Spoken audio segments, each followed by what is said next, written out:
Hey guys, and welcome back to Destiny. Let's talk both in the same vein. Anyway, so real quick, to Destiny side of things, Zerg is selling the MK44 stand-asides. Then he's also selling the Amahara Grasps, and he's also selling the Ram. The Ram is for the Warlock, and it reduces all damage and increases your energy drain effects, which is your Voidwalker subclass, that's what that is. And then the Amahara Grasp allows you to have an additional melee, which is awesome for Night Stalkers. Having an additional smoke bomb. It's morning. And the stand-asides increase your shoulder charge duration and also allow you to pivot easier when running. So, cool stuff. On a side note, onto the Let's Talk side of things. So a couple of days ago, last Friday, I was like, guys, there's this amazing game called Dragon's Dogma, and you're gonna be seeing a Let's Play on it and all that kind of stuff. And that never happened. It never happened because I played the game, I bought it, I played it, and it's way too much of a, a role-playing game for me. It's way too much of an old role-playing game. In a nutshell, I could just say it's not my type of game. But what I mean by it's not my type of role-playing game is because it's kind of what a role-playing game used to be, which was essentially you just feel lost a lot of the time. Like when I was playing the game, I respect the things that it did well, which is the combat was different, the character, etc. But when it came to dialogue, it really kind of fell short. Like I didn't really feel like there was a story that pulled me. And when it came to leveling up, the way you level up is not like a skill tree. It's you go talk to this guy and then he'll give you certain points or he'll give you certain things. So it's just, yeah, like I like the role playing game like Bethesda makes, like Skyrim, freaking Fallout, those kinds of games where it's very obvious that there is a quest in that said location, etc. And when it comes to leveling up, it's quite straightforward, and it's like you open up a map and it shows you what your character can be and then you just choose. Whereas in Dragon's Dogma, I kind of felt like I was just like, how does this really work? And that was my general feelings for the whole thing. So I don't think I'm gonna try to jump back into it and see if I can get it down pat, like understand what to do, because a lot of the reasons why I'm not enjoying myself is because I don't know where to fucking go or what to do, which is not something you want. Especially in an open world game, you should have some sort of like a carrot on a stick to go to a certain location, not just be like, so do I just walk in that direction and hope there's a quest? Because usually it's just like, that's a city, so you go to the city and get quests. Plus, in the game, there's no real indicator for like what level you should do a quest at. Like, so for instance, you could get a quest from a guy that says go into a well, and then the well ends up having like crazy hard enemies in there and you're fucked. And it is kind of the older type of game where you're supposed to pay attention to everything. Like if you certain damages affect certain enemies, and then that's kind of the whole gimmick behind that, which that's not my type of thing. I like to jump in and do something, not jump in, die 4 times, and then be like, okay, now I know what to do. That's not what I like. So I just never mind. I was really hyped about the game, and then it kind of just sizzled down. But on a side note, I actually did get, I pre-ordered The Division, which if you pre-order it, you will get beta access to that.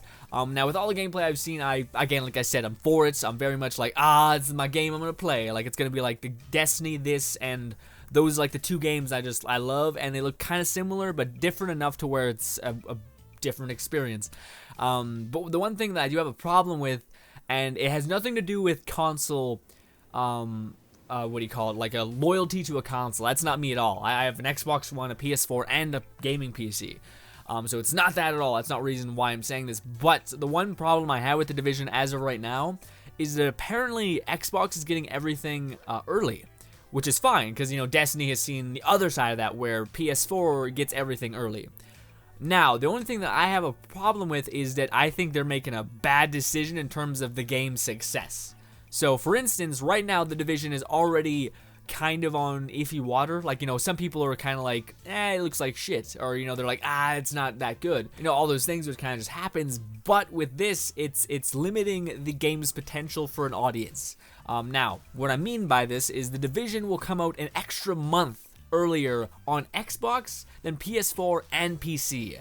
Now, that makes, that to me is really bad because it's almost like One, the obvious point is that PS4 sales are through the roof, so there's way more PS4s out there than Xbox Ones. So it almost seems like you're limiting your audience to that, especially when a game first comes out. That's when everybody wants to play it. And I guess that's what Microsoft is kind of banking on, is that everyone wants to play this game so bad that they're willing to buy an Xbox One, which is like a $300 thing, which I don't think I'm not going to do that at all, even though I have an Xbox One. Plus, that's not what people do with these games. With these games, people don't buy it for a console. They buy it because they want to play with their friends. That's the main thing why people buy a game with looter shooter, but also cooperative play in it. That's why you buy the game, is for those two mechanics. So you're not going to go tell your buddies to get an Xbox One to play it. No, you're going to wait to play it on the system that all your friends are on, which for me, it's PS4. So the thing that's annoying, though, is that is limiting, like, when the game first comes out, that's everybody's spark. Like, that's when the game is supposed to have a lot of momentum behind it, and then it could start to die off.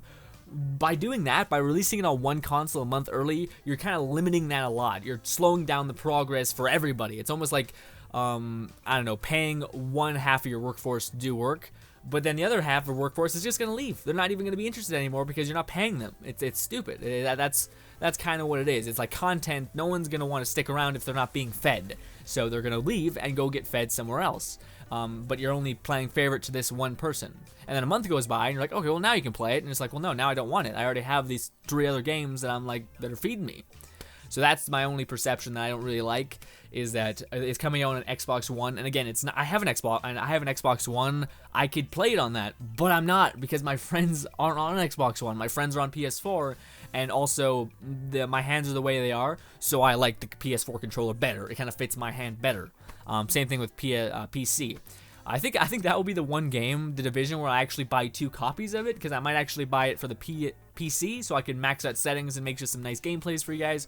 But then on PS3 or PS4, sorry, I'll play it with like my friends and do raids and whatnot, because I kind of like that as well.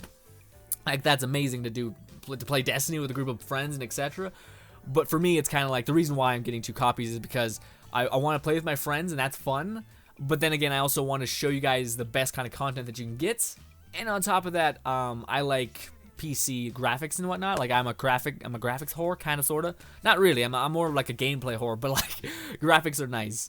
And to produce the best kind of content in terms of videos, you kind of want to get on PC too, just to kind of show that side of things. So it's almost like I'll play single player on PC, but then when I go to multiplayer, I'll play with my friends on PS4, which is weird. I wish all my friends had massive gaming PCs, but that's a world that we don't live in yet.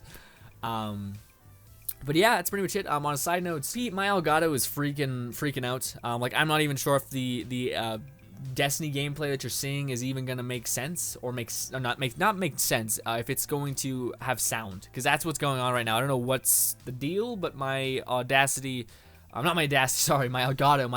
is freaking out. It basically records gameplay fine, but it doesn't record audio, which that problem just arrived, and I've had this thing for like a year and a half right now, and my other Elgato did not degrade that quickly. I still have my old Elgato, which is just crazy good, and yeah, I don't know what's going on with that, but hopefully it's fine. I did unplug it, clean the insides of it a little bit just to make sure that everything was flowing correctly. I think it has to do with my computer though, because I almost lost a whole sitting of Fallout 4 because it didn't have sound, but luckily I was able to fix it. I was able to render out the audio and then put it in it's just a lot of editing stuff, but you guys get the end product nevertheless.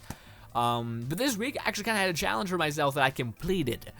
This week, randomly, I was just like, you know what? Let's do something. I have 2 things that I want to get done. I want to work out every single day, and I want to upload somewhat of a different type of video every single day.